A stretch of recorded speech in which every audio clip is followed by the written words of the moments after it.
Acho que tá indo. Tá indo. Então vamos lá, gente. Por causa dessa questão aqui do Google Meet, eu não tô vendo vocês, mas vocês estão me vendo bem? Deixa eu só ver. Confirma sim pra mim. Ótimo. E vou pedir que vocês não abram o microfone agora, porque o ruído desconcentra, né? Mas eu vou abrir um momento de pergunta, porque eu sei que é muito conteúdo. Vamos lá. Vou botar na tela cheia para ficar melhor para vocês visualizarem. Tá todo mundo vendo direitinho, né? Então vamos lá. Bom, gente, hoje a gente vai ver como elaborar um artigo científico. Esse artigo científico você pode fazer, por exemplo, você fez uma disciplina, né? Tem uma disciplina que você fez um trabalho grande de pesquisa, fez um trabalho teórico, participou de alguma pesquisa e aí entregou seu trabalho na disciplina e depois você perde aquele material e de repente é um resultado tão legal, você pode usar esses dados para transformar em artigo. Você pode publicar em evento acadêmico, você pode publicar até em revista científica, dependendo do tema, às vezes tem dossiês específicos, agora com esse lance de Covid estão aceitando muito esses trabalhos, até mesmo que não está envolvido em pesquisa, mas em relatos de experiência. Ou então você participa de uma pesquisa, né? E aí, como assistente de pesquisa, você produz alguma coisa. E aí você pode publicar. Ou você faz a sua monografia, você pode transformá-la em artigo, até mais de um artigo. Ou você fez a dissertação de mestrado, ou a pós-graduação lato sensu, não importa, você pode transformar, é isso que eu vou tentar mostrar aqui. Antes eu queria falar um pouco da minha experiência pessoal, né? Como foi, né? A primeira vez que eu escrevi um artigo, como é que eu me senti, qual foi o resultado disso, qual foi o primeiro feedback que eu tive quando eu entreguei algo escrito. Não sei se você vai se identificar, né? Mas quando eu escrevi meu primeiro artigo, que a minha orientadora viu, ela falou: que é isso? Que porcaria é essa? Joga isso fora, começa de novo. Então, assim, é uma sensação que parece que a gente não sabe fazer, parece que a gente tem alguma limitação, mas não tem nada a ver com isso. Tem a ver mesmo que a gente precisa entender técnicas, tem a ver porque a gente precisa saber estruturar, definir bem tudo que a gente precisa para um artigo. Então, o mesmo sentimento que às vezes, de repente, você está tendo de não saber como fazer, tá lá com tanto conteúdo bom, tem um trabalho bem feito, mas não sabe transformar, é super natural. De repente, a sua primeira escrita não vai ser tão boa, e isso também, tudo bem, faz parte. O que importa é que agora você vai saber a estrutura, vai conseguir trabalhar melhor, e a escrita é uma habilidade que precisa ser desenvolvida, ok? Qual é o problema do artigo científico, né? Ele é um desafio porque ele é uma escrita. A gente não foi preparado para escrever academicamente. E tem uma hora que a gente precisa escrever, chega numa hora que a gente precisa. E aí o artigo é um momento de expressar esses resultados, é um momento de expressar o trabalho realizado, ou até mesmo de uma disciplina, como eu falei no início, ou de um trabalho de pesquisa. Mas aí você sei lá, não escreve nenhuma página, não tem o costume de escrever e de repente tem que escrever dezenas de páginas. Aí você fica assim, gente, como isso é possível? Como é que eu consigo escrever tantas páginas? Como é que alguém escreve uma monografia? Como é que alguém escreve uma dissertação? Então, assim, tudo é porque a gente não teve essa formação acadêmica, né? A Priscila é de Portugal, eu não sei exatamente como é a cultura lá, mas geralmente ela veio, né, do Brasil, ela foi formada no Brasil, ela sabe. A gente não tem essa cultura da escrita, né? Não tem nem muito da leitura, quanto mais da escrita, de se expressar, de autonomia, de ser autoral, né? Então, assim, é um desafio, é um problema, esse é o maior problema de escrever um artigo científico. Porém, ele é um canal de difusão do conhecimento, por isso que é importante sim que você escreva e faça seus artigos. Deixa eu só diminuir aqui para eu perguntar uma coisa para vocês. Quando eu abro a tela assim, vocês estão me vendo ou só estão vendo o PowerPoint? Me fala, pode abrir o microfone para falar. Porque eu tô meio às cegas aqui. Tô te vendo e vejo os dois. Tu tá me vendo e tá vendo o PowerPoint, é isso? Sim. Tô vendo Ah, todo tá. mundo. Porque eu tô Mesmo com a tela cheia. Mesmo com a tela mesmo com a cheia, dá tela pra cheia eu perceber. apareço. Ah, então tá. Porque eu tô Aham. completamente cega, aí eu tô assim, gente, será que estão me vendo? Não tá dando pra ver nada, mas então eu vou voltar aqui, tá? E vou encher a tela de novo. Vamos lá. Porque, assim, para mim é um desafio. Eu sou professora eu gosto do contato, do olhar, da expressão, e eu tô completamente cega. Mas o Alexandre, depois meu marido vai me explicar, deve ter algum jeito que eu não tô sabendo fazer. Mas vou voltar para a gente continuar, para a parte que interessa mesmo. Pronto, abri a tela cheia de novo. Então vamos lá. A gente vai trabalhar, eu organizei o artigo em 7 passos. O primeiro passo, gente, para mim é o mais importante. Se eu fosse fazer, não, eu estou fazendo um artigo, inclusive 2 artigos para a revista. Foi por isso que me despertou fazer essa aula. Eu acho que a gente tem que falar daquilo que toca a gente, daquilo que a gente faz, daquilo que a gente vive. Eu estou nesse momento agora no desafio de escrever 2 artigos científicos a partir dos resultados da minha pesquisa, da dissertação ainda, nem é da tese. Um é da dissertação e o outro é da tese. Só que o mais legal é que eu vou pegar os dados da minha dissertação e vou trazer para a realidade hoje, que é a questão das aulas online, da questão do impacto da pandemia na exclusão digital, que foi o meu tema. A outra não, a outra eu vou falar mais sobre, vou tentar trazer mais o meu trabalho do doutorado. Enfim, definir, você precisa ter muitas definições e já já você vai ver quais são. E é isso que vai dar escopo ao teu artigo. É isso que vai fazer com que o seu artigo seja um artigo relevante. Se você for muito dedicado a esse primeiro passo, que é o passo mais longo, que é definir o seu estudo, e eu vou mostrar como. O segundo passo, você vai aprender sobre o corpo do texto e o coração do texto. Você vai entender essa analogia que eu faço. O terceiro ponto, a estrutura de um artigo. O que um artigo tem que ter para ele ser um artigo? O que um método científico exige para que seja um artigo? O quarto passo, o que tem que ter na introdução. A introdução não é algo simples, a introdução ela é muito importante, você vai entender porque eu vou falar um pouquinho melhor, mas ela é a fotografia do seu trabalho. Se você não tem uma boa impressão, é igual quando você chega para uma entrevista de emprego, se você não vai bem arrumado, não causa uma primeira boa impressão, você já complica a sua apresentação. É claro que vale o conteúdo, é óbvio, não adianta também você ter um artigo com uma introdução maravilhosa, prometendo mundos e fundos, aí quando vai ler não tem conteúdo, é igual quando você vai, tá lá no seu currículo, inglês fluente, aí você chega maravilhosa, cheia de postura, quando vai abrir a boca o inglês não sai, né? Então não adianta também, mas é claro que a introdução, a maneira como você chega, vai fazer com que o seu leitor continue no seu texto ou não. Então eu gosto sempre de falar. 5, como descrever a metodologia. A metodologia precisa ser descrita, mas no artigo é uma coisa mais enxuta, diferente da monografia, da dissertação e da tese, que existe um capítulo só para falar disso, mas não pode deixar de ter, porém tem que ser enxuto. 6, resultados e discussões. Qual é a diferença? Tem vezes que a gente não entende. O que eu boto no resultado, o que eu boto na discussão, a gente vai entender isso.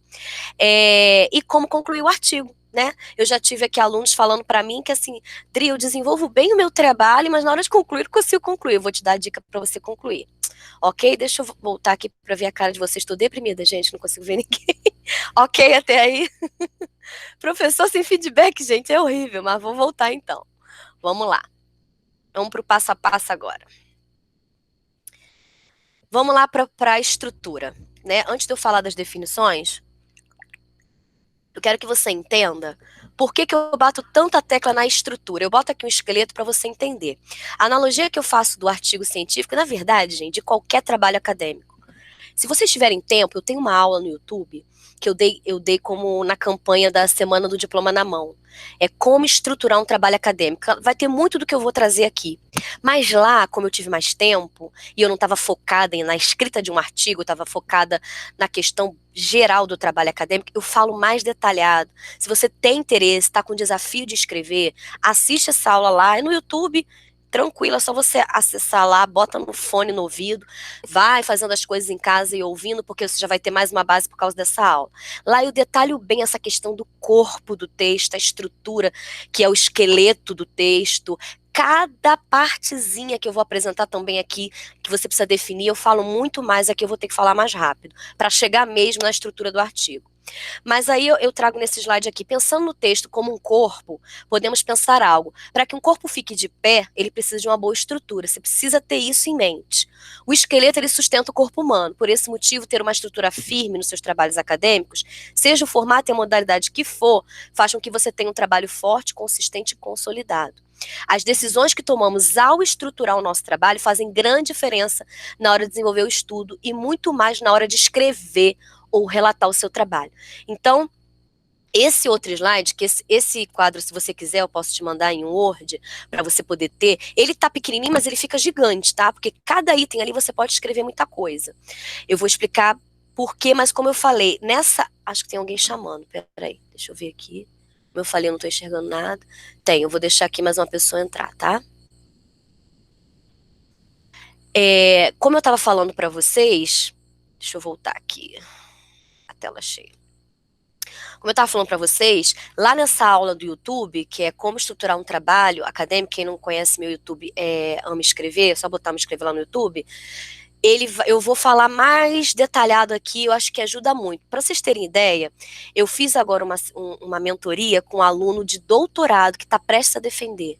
Gente, ele estava prestes a defender, estava no último ano, faltando, 3 meses para ele defender. Ele não tinha essas coisas definidas e por causa disso ele travou na escrita. Travou. Ele falou, eu sou burro, Adriane, não é possível. Ele me contratou para fazer uma mentoria com ele. Foi a mentoria que ele fez, não foi a mentoria que eu até ofereço.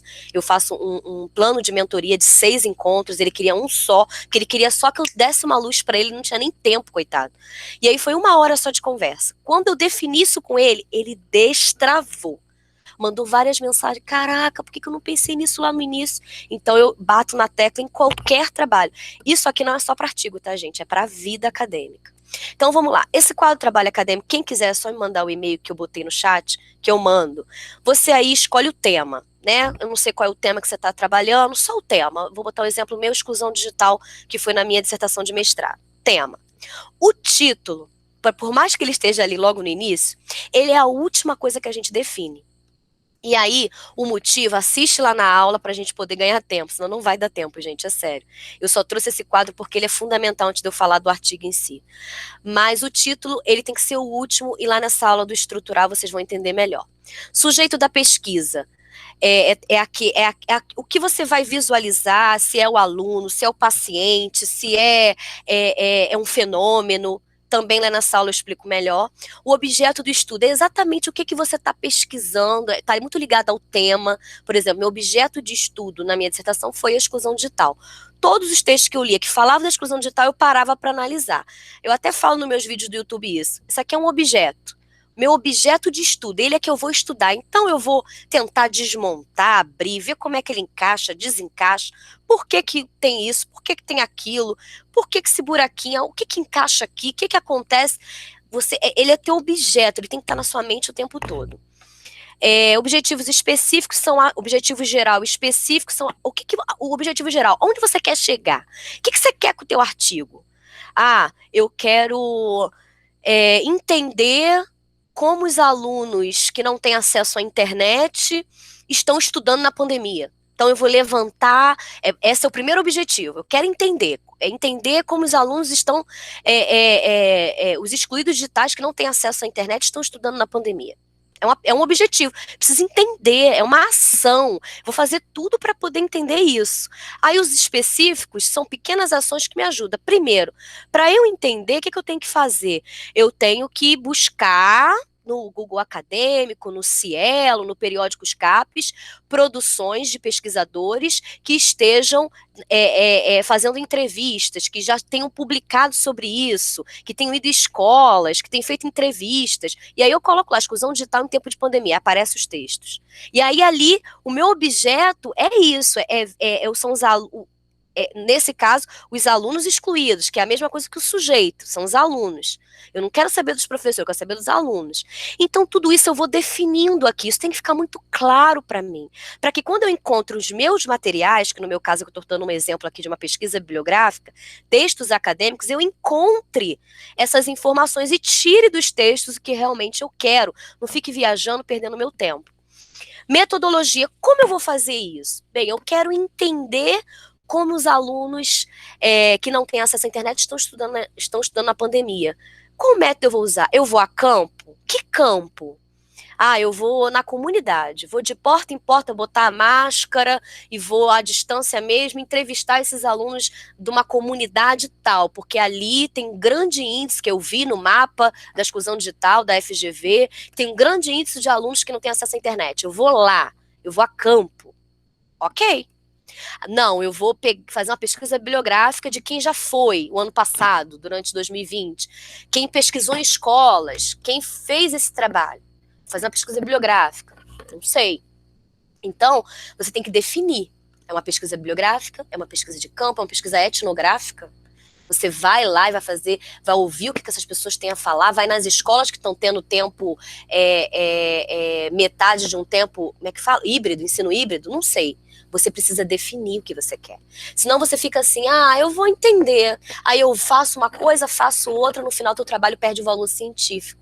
Você precisa entender o método que você vai usar, você precisa definir.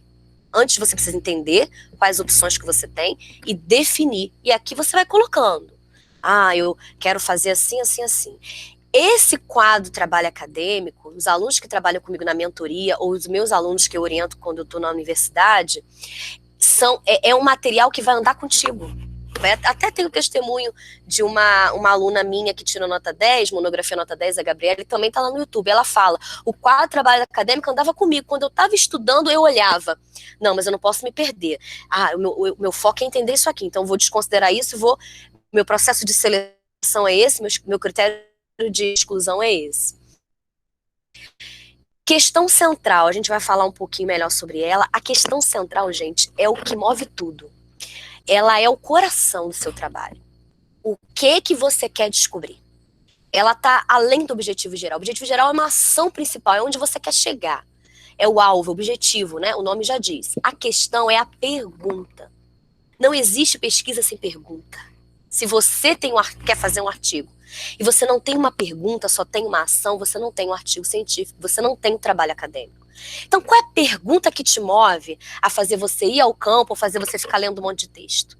Bom, eu te dei o objetivo aqui como exemplo, eu vou te dar um exemplo em cima desse objetivo. A minha pergunta é, como os alunos estão estudando? Entende? É mais profundo, é o coração mesmo, é a intenção, é o que te move. Essa pergunta ela tem que estar na tua cabeça o tempo inteiro, quando você vai no campo, ou quando você vai analisar seus textos. Ela tem que estar vibrando dentro de você, ela que vai manter teu trabalho vivo. Como essas crianças estudam? Como esses alunos estudam? Essa é a questão principal. Questões do estudo, eu também chamo de questões secundárias, são pequenas perguntas que eu faço para responder a questão principal. Por exemplo, se eu decidir que minha questão principal é como os alunos da escola pública do Rio de Janeiro estão estudando, se a minha pergunta é essa, ou de uma escola específica, quanto mais específico, gente, melhor. Como os alunos da escola municipal, Dom Pedro I, dando exemplo, tá? Do Rio de Janeiro estão estudando. Como os alunos que não têm acesso à internet da escola estadual Pedro II estão estudando. Tá entendendo? Quanto mais funilado, melhor a sua pesquisa, melhor o resultado. E aí você faz questões secundárias. Você faz a questão assim, para eu poder responder essa pergunta, eu tenho que saber outras coisas. Por exemplo, primeiro, quem são esses alunos? São alunos pobres? São alunos de classe baixa, média?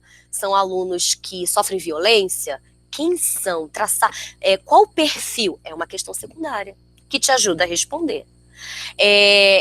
Segunda questão secundária, estou aqui conjecturando para vocês poderem didaticamente pensarem no trabalho de vocês. O que eles têm feito? Aonde eles assistem às aulas? Ou qual aparelho digital eles têm? Ou por que eles não têm? O que acontece na infraestrutura urbana da região deles? Entende? Então, assim, são questões que te ajudam a responder. E autores de referência são os autores que tratam do teu tema. Para você começar um artigo científico ou qualquer trabalho acadêmico, você tem que ter uma leitura prévia sobre o tema. Não é achismo. É uma revisão de literatura, que é uma outra aula que eu vou dar também. Toda terça-feira eu vou dar uma aula, tá, gente? Então, cada aula vai ser um tema. Eu vou chegar na revisão de literatura. que são os autores de referência? São os autores, por exemplo, para eu falar de exclusão digital, de que exclusão digital eu estou falando? A partir de que perspectiva de exclusão? Aí eu trago, a exclusão está baseado em Freitas, que é o conceito daquele que não nasceu excluído, mas se torna por uma questão econômica, tem uma visão. Então, os autores de referência são os autores que me dão bases conceituais para quem for ler o meu trabalho, saber de que conceito eu estou falando. Vou diminuir aqui para olhar um pouquinho para vocês, que eu falei horrores sem olhar para ninguém. E eu vou abrir aqui para vocês, quem tiver alguma pergunta, porque eu saí falando rápido, né, sobre esse quadro, para eu passar para a próxima etapa. Alguém tem alguma pergunta? Não? Posso prosseguir? Posso prosseguir, então, ok? Faz assim pra mim. Ok, então vou prosseguir, tá? Porque realmente, gente, eu tô muito cega, é muito estranho. Deixa eu voltar aqui. Ok. Definindo isso tudo... Deixa eu entrar aqui. Definindo tudo isso, isso aí é um papel que você tem para rabiscar. Olha, a Adriane, ele vai ser o mesmo do início ao fim? Não vai ser. As coisas, quando você vai ao campo, você encontra uma outra coisa que você não tinha pensado, aí você muda a sua questão. Quando você vai lendo os textos, você vai vendo, não tem problema, isso aqui não vai ser avaliado pelo seu orientador. Isso aqui é teu escopo para você poder saber o que você está fazendo e não se perder. Ok? Então vamos lá. Eu faço essa alusão aqui para você entender bem a estrutura do artigo de qualquer trabalho acadêmico. Até agora eu não falei nada específico de um artigo. A introdução, gente, se você olhar para o corpo humano, eu boto esse bonequinho aí, é como se fosse o rosto. É a tua primeira impressão. Um rosto bonitinho chama atenção, né? Um rosto esquisito, às vezes as pessoas até... Mas, enfim, é a primeira impressão. Na verdade, não é nem questão de beleza, né? É questão mesmo se está informando, se está sorrindo. Se você sorri, você está aberto, se você está fechado, você com o rosto sisudo, você está fechado. Então, assim, se a tua introdução está aberta, está assim, bonita, boa de se ver, você tem uma introdução que pode chamar a atenção do seu leitor para continuar a leitura do seu texto. O desenvolvimento seria essa parte aqui do tronco, onde tem os órgãos principais. Todo o conteúdo, tudo principal que faz o teu texto ter vida, o teu corpo ter vida, está aqui, nesse meio. E a conclusão é para onde o teu trabalho vai. Os membros, eles levam, né? As pernas levam a gente para algum lugar. O teu trabalho vai para outras pesquisas, vai ajudar outros pesquisadores, vai ajudar na tua área de conhecimento a partir do que você conclui. Então, eu faço essa ilusão do que é o corpo do texto. A questão principal, como eu falei, ela é o coração. Ela que nutre tudo. É igual o coração no corpo humano. Enquanto ele está vivo ali, ele está nutrindo, ele está passando sangue para o corpo inteiro. Então, se você tem uma questão principal, todo mundo que está lendo o teu texto entende que você tem uma pergunta e na conclusão ela é respondida, cara, teu artigo científico é extremamente relevante, dificilmente é reprovado numa revista, tá? Vamos lá. Essa parte aqui eu acho que é a parte melhor. Eu sei que é ruim, de repente, para vocês verem. As letras são pequenas, foi muito difícil fazer esse desenho aqui. Eu me baseio nessa, tá aqui do ladinho, né, a fonte, é um artigo em inglês que tem essa estrutura aqui. Eu me baseei nela, mudei algumas coisas para adaptar a nossa realidade, mas é basicamente isso. Eu também posso mandar para vocês essa imagem, tá? É só me pedir no e-mail. Quando mandar um e-mail, me pede o que vocês querem que eu devolvo em resposta. Vamos lá. Com essa estrutura, você tem um artigo científico. Não pode faltar nada. Porque senão ele fica fraco, ele pode ser invalidado, ele pode ficar incompleto. O método científico ele é rigoroso, então você precisa ter tudo isso. Vamos lá. Na primeira linha aqui, ó, resumo, eu faço aqui as etapas do resumo. Por quê? Para quem não sabe, todo artigo científico ele tem o título em português, o título em inglês, seu nome, a universidade que você está, ou a instituição educacional que você está ligado, e o e-mail. Geralmente essa estrutura é básica. Ou então coloca o e-mail lá embaixo na nota de rodapé. Depende das normas das revistas ou dos eventos que você participar. Tem que prestar atenção nas normas, tá? Que às vezes eles modificam algumas coisas. É mais importante você ler direitinho as normas da revista ou do evento que você for mandar. Sempre é isso e o resumo. tem que ter um resumo, aí também depende da norma. Tem evento que é 250 palavras, tem evento que é até 500, tem revista que é 500, tem revista que é 300, mas tem que ter um resumo. Depois, geralmente, português e inglês, tanto o título quanto o resumo, tá? Já falo logo que tem que buscar uma maneira de colocar em inglês. Tem revista que dá opção para outra língua, tipo francês, espanhol, depende do que você domina. Mas, no geral, é inglês. Aí, sim, você começa seu artigo. A introdução vem depois desse resumo. Só que, obviamente, o resumo é feito por último. Concorda comigo? Você só pode ter resumo de algo que você já fez. Então, você faz seu artigo todinho, introdução, desenvolvimento, conclusão. Quando acabar, você faz o seu resumo. Ele é o resumo do seu trabalho. Por isso que eu te falei que o título é a última coisa, que eu falei para você ver melhor na outra aula lá no YouTube. O título é o resumo do resumo. Porque se você não tem um título claro, com todas as informações que precisa, você também pode perder leitores. Por você não colocar um título resumido do que você escreveu, as pessoas vão procurar, e porque o teu título não está bem feito, aí as pessoas não te leem, não selecionam o teu texto para citar, entende? Então o título, ele é o resumo do resumo. Aí você tem um título bom. Bom, no resumo, que é a última coisa que você faz, mas é lá no início da estrutura do artigo, você tem que declarar o problema, ou seja, já fala logo o que você está fazendo, qual é a sua questão principal. Você indica a metodologia que você está usando, os principais resultados que você encontrou e as principais conclusões. Você tem que encaixar isso dentro da quantidade de palavras que a revista ou evento estipula. Na introdução, tem que ter contextualização do tema, que aí você pode pegar isso a partir da revisão de literatura. Você tem que apresentar o problema, a questão do estudo, o que te motivou a pesquisar sobre isso. Você tem que justificar que teu estudo é relevante. Por que teu estudo é relevante se tem outras pessoas que pesquisam sobre isso? Você tem que defender. É a hora de você defender o seu tema, o seu trabalho. Por exemplo, se eu fosse justificar um texto sobre o tema que eu estava falando, né? Devido à pandemia que foi pego... Aí é o meu discurso de defesa, que pegou toda a humanidade de surpresa, o sistema educacional do mundo inteiro foi pego de surpresa. A gente precisa saber como ficaram essas... a gente precisa saber, não, a gente tem que parar de usar essas palavras, a gente tem que usar palavras mais acadêmicas. É interessante ou vale a pena saber como está a situação das crianças menos favorecidas, de condição econômica menos favorecida. Pronto, justifiquei. Por mais que exista trabalhos, acredita-se que esse trabalho é mais específico, que trabalha numa região específica, entende? É na introdução que você valida, mostra para o seu leitor que vale a pena o seu trabalho. Indicando o gap, né? O gap é, por exemplo, todo mundo tá falando de exclusão digital na pandemia, mas não tá falando de exclusão digital na pandemia na escola tal no Rio de Janeiro, entende? Então tem um gap, tem alguma coisa nova que você vai trazer, que vai contribuir com a sua área do conhecimento. Você anuncia os objetivos do estudo, que é aquilo que eu falei, qual o objetivo, onde você quer chegar? Se tiver objetivos específicos, se tiver questões secundárias, é tudo na introdução que você apresenta.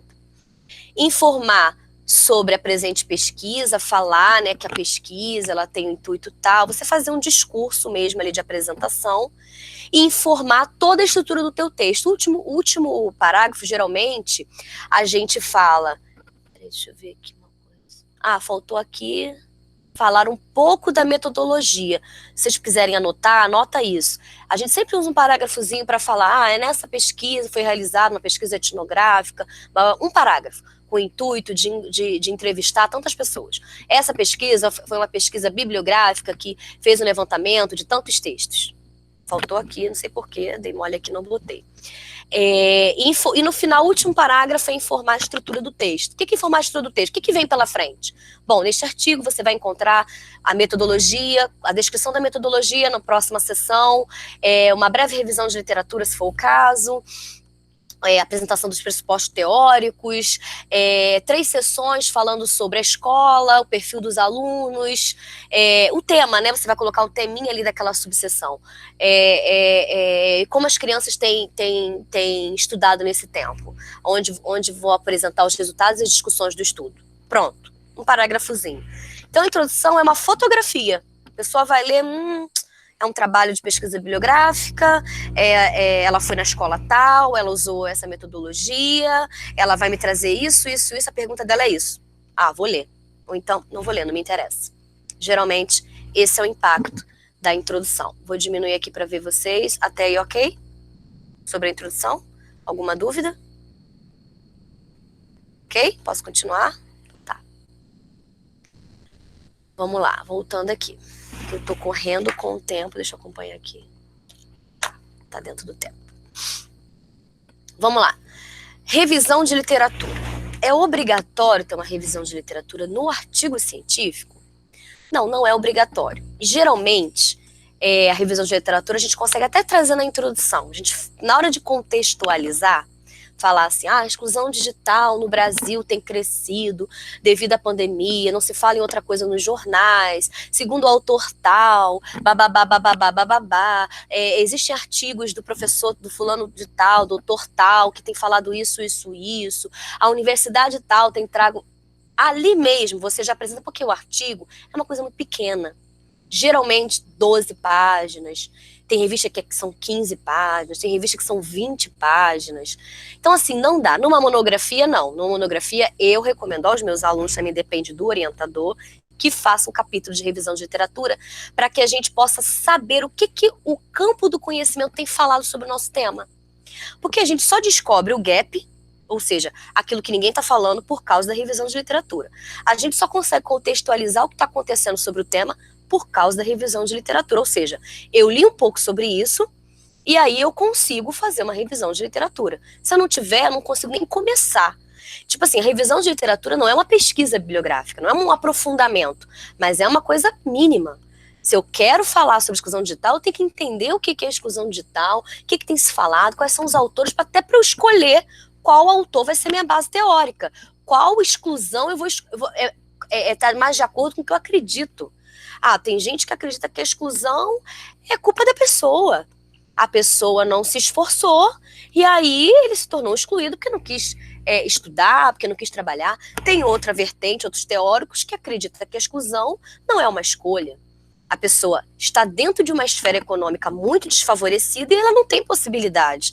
E ela vai, e aí ela só perpetua a questão da exclusão dentro da família. Entende? Só que eu só sei disso porque eu fiz uma revisão de literatura, entende a importância? E aí eu escolho qual a minha perspectiva, se eu concordo com uma ou com outra, e eu vou basear o meu discurso naquela base teórica. Isso se chama pressuposto teórico.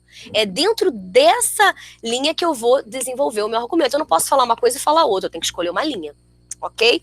Então, a revisão de literatura pode ser uma sessão, pressupostos teóricos. Aí você vai falar por que você escolheu, o que você entende de exclusão. Estou falando por causa do exemplo que eu dei, tá? De exclusão digital, depende do seu tempo.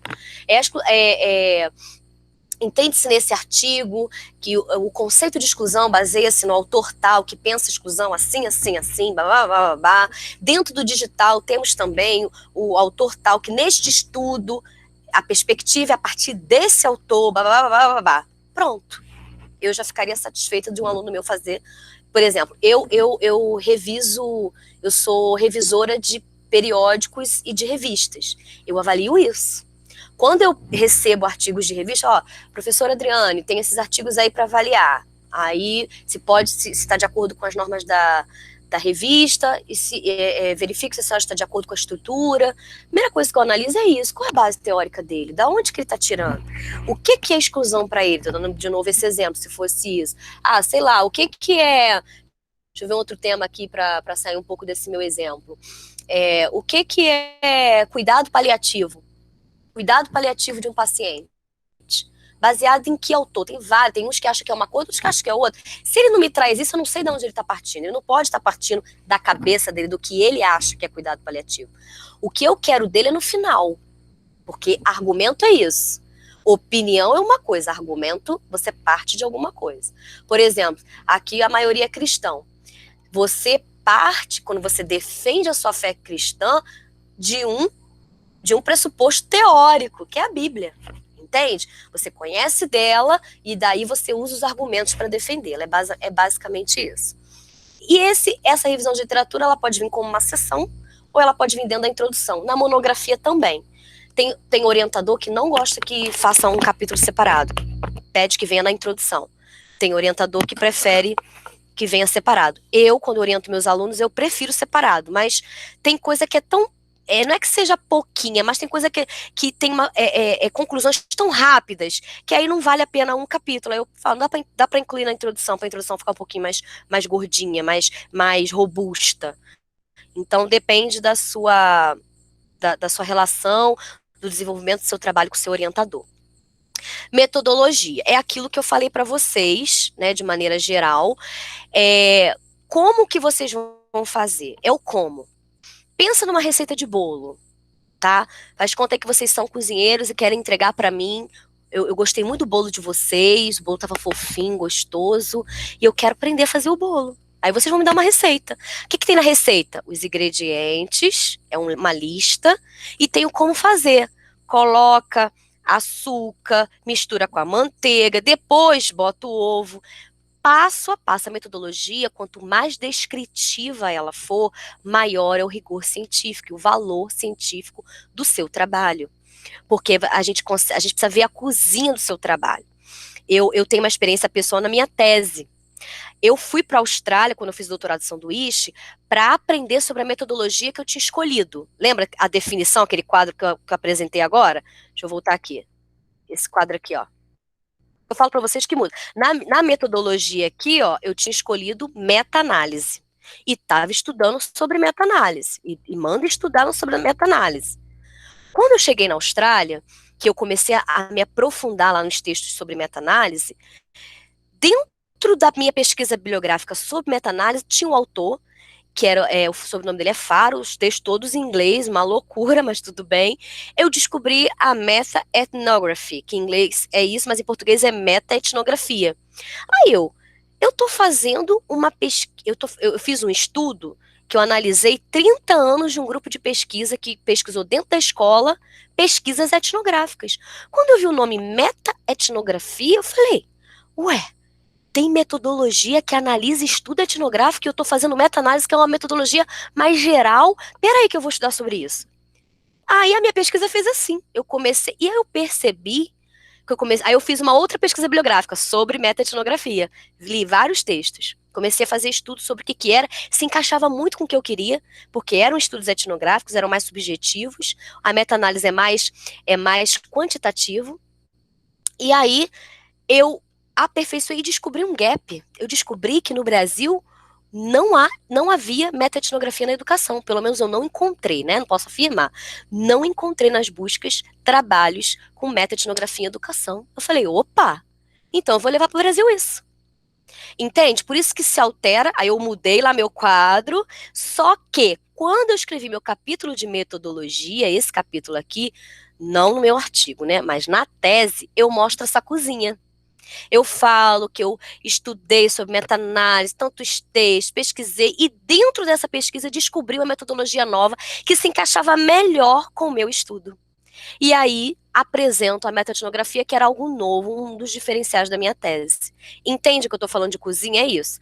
Claro que o artigo é pequeno, não dá para fazer muita graça, mas dá para fazer um parágrafo resumindo essa história.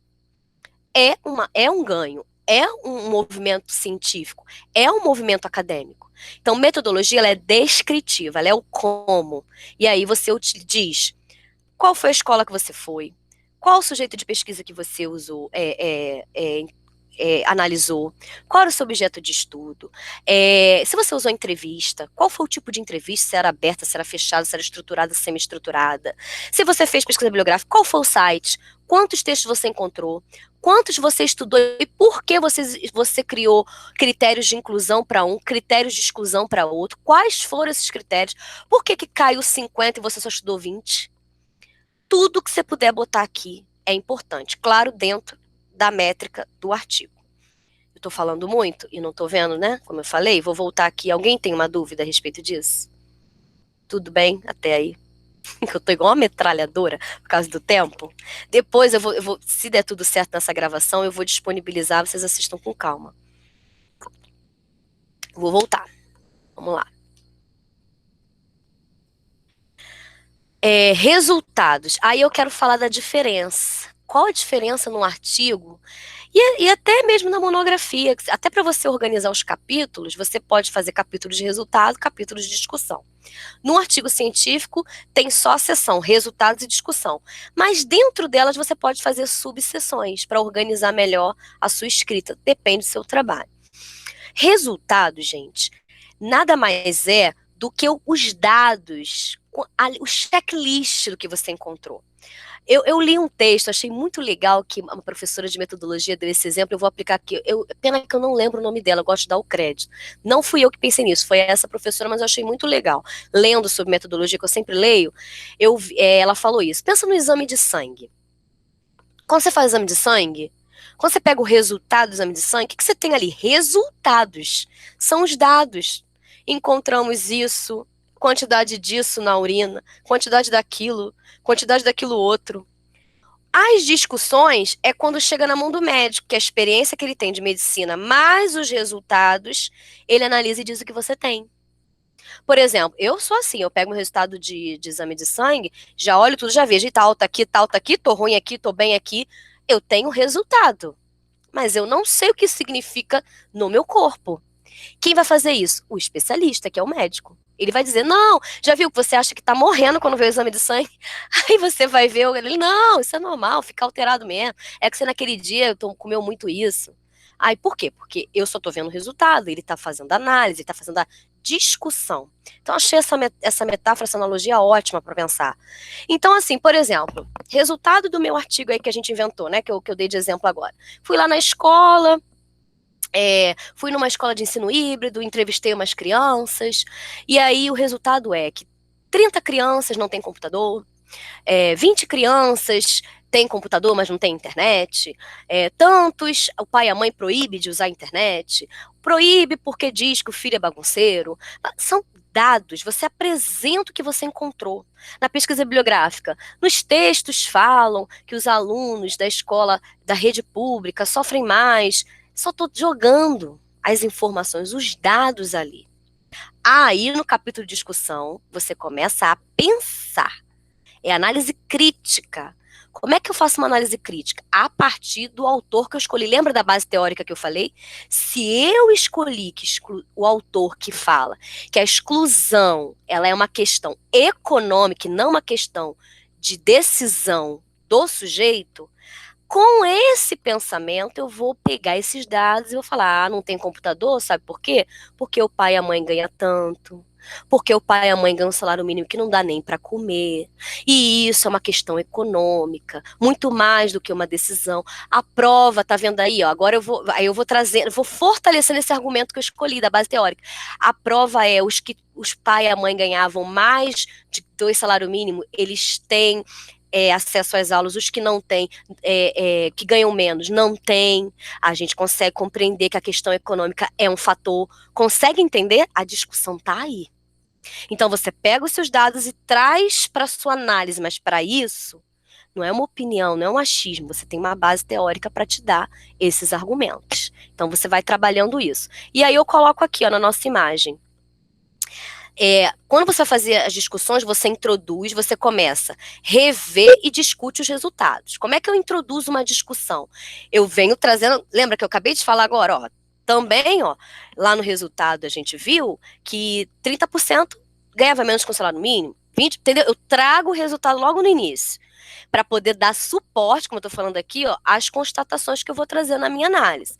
Aí eu começo a fazer uma avaliação, eu analiso, eu explico, eu referencio a literatura, exatamente o que eu fui falando aqui com vocês agora, as implicações que esse estudo está mostrando.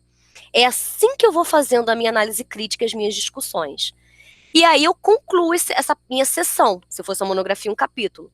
Eu concluo dizendo das limitações que essa situação econômica causa, o que a gente recomenda nesse estudo que haja mais investimento da parte do governo, nessas pessoas que ganham menos, sei lá, vamos supor que seja um salário mínimo, que ganham 2 salários para baixo, que tem um subsídio nesse período de pandemia para a questão digital, que envia iPads para os alunos.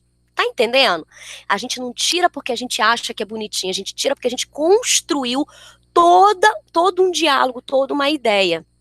E a conclusão, Dri, o que tem que ter na conclusão? Lembra da questão principal? Você responde ela. Qual foi a minha questão principal? Quero ver se vocês estão ligados. Qual foi a questão principal que eu dei aqui de exemplo? Quem vai lembrar? Professora fazendo prova. Abre os microfones, eu quero ouvir. Qual foi a questão principal que eu coloquei como exemplo aqui? Todo mundo calado, né? Igual em sala de aula. Qual foi a questão principal que eu falei? Como os alunos da escola tal, do Rio de Janeiro, conseguem estudar no meio da pandemia. Lembra que foi isso? Agora, na conclusão, o que eu vou fazer? Eu vou responder isso. Conseguem, não conseguem. Uma parte consegue, porque tem computador e ganha mais que 2 salários mínimos. Outra parte realmente não consegue. A conclusão é a resposta da sua questão principal. O nome já diz, né? Se a gente for pensar, a minha antiga orientadora falava uma coisa que eu acho muito legal. Texto acadêmico, por mais que esteja em português, é matemática. Vou te explicar por quê. Porque 2 e 2 no final tem que dar 4. É uma lógica. Um texto, ele tem que se complementar. Ele tem que ter começo, meio e fim. Se eu disse na introdução que eu tenho uma pergunta, eu tenho que concluir. Eu tenho que responder. Já viu uns textos que você lê no final não chega a lugar nenhum, gente? É triste demais. Ele tem muito conteúdo, fica rodando, até ajuda a gente em muita coisa, mas ele não chega a lugar nenhum, não me responde, ele não entrega o que prometeu. Quando você encerrar o teu artigo acadêmico, vê se você entregou o que você prometeu. Vê se o que você colocou lá na introdução, você entregou. Vê se o que você falou que ia fazer na metodologia você fez. Vê se o que você falou que ia buscar no campo você fez. Vê se você respondeu a pergunta. E outra coisa, vê se você atingiu o objetivo. E se não atingiu, porque também pode não atingir, por que não atingiu? Quais foram as limitações? Sabe um segredo? Quanto mais você for honesto no seu trabalho, mais credibilidade seu trabalho tem. Não tente inventar, falar o que você não fez. Se não teve resposta também, o não também é resposta. Então, assim, só seja honesto, sincero e faça o que você propôs a fazer. Essa é a maior vantagem, a maior credibilidade de um artigo científico. Então, vou voltar aqui para a tela, que eu tô aqui nas cegas, né? Então, assim, se você tiver toda essa estrutura, você tem um artigo científico. Então, quem quiser essa imagem depois eu posso mandar. E aí, então, hoje a gente aprendeu a definir, pensar como definir aquelas questões do trabalho acadêmico, estruturar e elaborar um artigo científico. E eu também quero apresentar para vocês, que é importante para mim nessas aulas que eu estou dando exclusiva, eu fazer esse trabalho aqui. Eu ofereço, gente, uma mentoria de escrita acadêmica. Eu chamo ela de mentoria da escrita acadêmica sem segredo. Se você for entrar para pós-graduação, se você for para o lato sensu, para um curso de especialização, se você for para o mestrado, para o doutorado, ou até mesmo começar uma graduação nova ou uma graduação se você nunca fez, você às vezes pode ficar muito perdido para elaborar esses trabalhos, para dar andamento nesses trabalhos de conclusão de curso. Eu ofereço uma mentoria. Isso que eu falei para vocês é uma base, mas às vezes a gente precisa de um acompanhamento, você escreveu, vê o que você escreveu, eu te dar o feedback, ó, é por aí. Lembra que eu falei, a escrita é um desenvolvimento. Então, assim, eu ofereço esse serviço, não me escrever. Para quem não sabe, se você de repente, agora eu não estou precisando, mas de repente você pode precisar, ou então conhece alguém que está precisando, tem uma pessoa que quer, tá no meio do mestrado, tá perdida, tá no meio do doutorado, tá perdida, tá no meio da graduação, tá perdida, eu ofereço serviço. Como é que é meu serviço? Para vocês saberem e me ajudarem fazendo propaganda. Meu serviço é assim, ó. Quem tem interesse, eu tô precisando, como é que é, Dri? O que você vai me oferecer? Você envia um e-mail para mim, esse mesmo e-mail aí que eu falei para vocês me mandarem, que eu mando o material da aula de hoje. Manda um e-mail dizendo, eu quero serviço de mentoria. Aí o que eu vou fazer em resposta? Eu vou te mandar um formulário. Por quê? Porque nem todo mundo pode participar da minha mentoria. Tem gente que acha que tá precisando e não tá. Ou tem gente que tá precisando de uma outra coisa. A mentoria é uma coisa muito específica. Então você preenche o formulário. Aí eu vou receber. E aí eu vou ver se realmente você... Não, a mentoria é para essa pessoa. Com essa resposta, se você passar nesse processo de seleção, você recebe um link para fazer o pagamento. O que você vai ter de direito? A gente vai ter 6 encontros individuais, só eu e você. Você vai colocar aí na tela seu trabalho, vai me mandar por e-mail, eu vou te dando tarefas, todo encontro, ó, você vai fazer isso essa semana, vai fazer isso essa. Por isso que eu faço um intervalo de 15 dias, porque dá tempo da pessoa desenvolver essas tarefas que eu vou mandando. Porque aí são 6 encontros de 1h30, mas eu sempre passo, porque o importante para mim é o resultado. Mas eu coloco 1h30 para você poder se organizar, mas eu sempre passo, separa 2 horas. Porque eu vou te dar uma aula sobre aquele tema, das etapas que você precisa para montar seu trabalho, e vou ver o seu, o que você trouxe da semana passada, tipo dever de casa, que aí eu vou vendo o seu desenvolvimento. Então, são 6 encontros, os materiais para download, eu mando muito template, faz assim, faz assado, o modelo é esse, vou mandando. E aí você também traz suas dúvidas, e aí geralmente as últimas meia hora é só para esclarecer suas dúvidas específicas. Às vezes eu estou passando uma aula, fica muito claro umas coisas e outras não. E outra coisa, você vai ter um plano de ação. Eu vou traçar o teu perfil e vou te dar, ó, você precisa melhorar aqui, nessa leitura aqui, vai ter que dar uma lida nesses autores aqui, traz para mim a leitura, vai trazer para mim o mapa conceitual de cada texto que eu vou explicando nas aulas. Então é isso que eu ofereço. E aí são 6 aulas, né? Então cada encontro tem um tema. Primeira aula é por onde começar, projeto de pesquisa, o que você tem que fazer um projeto antes de qualquer coisa, o que é o plágio, que às vezes as pessoas têm muita dúvida, existe plágio intencional e não intencional, isso é muito, muito comum. Questão principal, objetivo, tipo o que eu falei hoje mais detalhado. Segunda aula, revisão de literatura, como que é as técnicas de sistematização de conteúdo, eu tenho muitos templates, técnica de categorização, eu ensino softwares para usar. Aula 3, metodologia, como escolher os principais métodos mais conhecidos, níveis, procedimentos da área que você precisa, etapas da pesquisa, tema, revisão de literatura, gap, como delimitar teu estudo, escolher a hipótese, justificativos, objetivos. Cada aula tem essa temática. Aí, quando você vai embora de uma aula, você vai ter tarefas, um plano de ação dessa aula. Na próxima você traz, a gente tira a dúvida e vai para outra aula. E aí a gente vai crescendo. Quinta aula e sexta aula, a gente foca na escrita. E aí, ó, delineamento e método de escrita, metodologia detalhada, categorização para você separar os seus capítulos e sessões, a estrutura geral, o que tem que ter no teu trabalho, se for monografia, dissertação, tese, e a sexta aula, estrutura geral, análise textual, como escrever parágrafo por parágrafo, como sintetizar a sua análise. E aí, são esses 6 encontros, eu acredito que com esses 6 encontros, você... Claro, fazendo as tarefas e trazendo, você consegue depois andar sozinho. Se precisar, a gente faz uma mentoria ou outra, mas não precisa. Se dedicar nesse tempo, consegue. Então, são 6 encontros de no mínimo 1h30, você vai ter tarefas, você vai trazer e vai ter o seu acompanhamento do seu trabalho. Aí a gente tem o valor total dessas 6 aulas, você faz o pagamento no cartão, como você preferir, transfere, a gente parcela, e é só entrar nesse site, nesse link aí, mentoria@meescrever.com.br, que é o site. Só eu queria trazer para vocês estarem cientes do meu trabalho, né? E também eu vou deixar essa aula em replay para quem assistir depois. Então, toda terça, às 19 horas, eu vou estar oferecendo conteúdo aqui exclusivo da área acadêmica. Se você tiver interesse, é só você colocar aí na tua agenda e voltar toda terça-feira. A próxima aula é dia 6 de abril, que eu vou dar aqui, nesse Google Meet também, vou colocar o link igualzinho, só que vai ser como fazer uma pesquisa bibliográfica. Uma pesquisa bibliográfica mais detalhada, vou trabalhar esse tema bem legal, que é a área que eu trabalho muito com pesquisa bibliográfica nos meus trabalhos. Bom, gente, ufa, falei pra caramba. Deixa eu ver, vocês estão com o microfone aberto? Pode abrir? Ou eu que fechei vocês? Vê aí. Pode abrir. Ai, graças a Deus, que susto, pensei que tivesse calado todo mundo. Eu tô enrolada aqui, né, porque eu não conheço muito bem essa ferramenta, primeira vez que usei.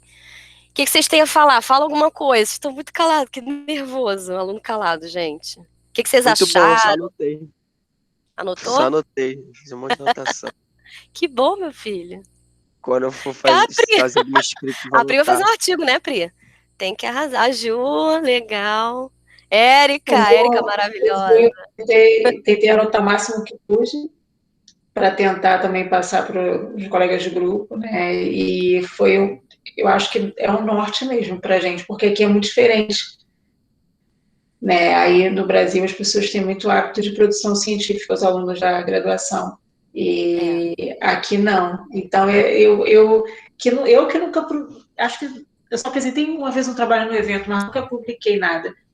Então, assim, eu que, né, já tive muito contato. Aí hoje fui escrever metodologia com um grupo, e eu falei, meu Deus, eles estão muito pior do que Porque não tenho hábito. Eu vou interromper a gravação só para não ficar muito grande, tá? Deixa eu só interromper aqui rapidinho, porque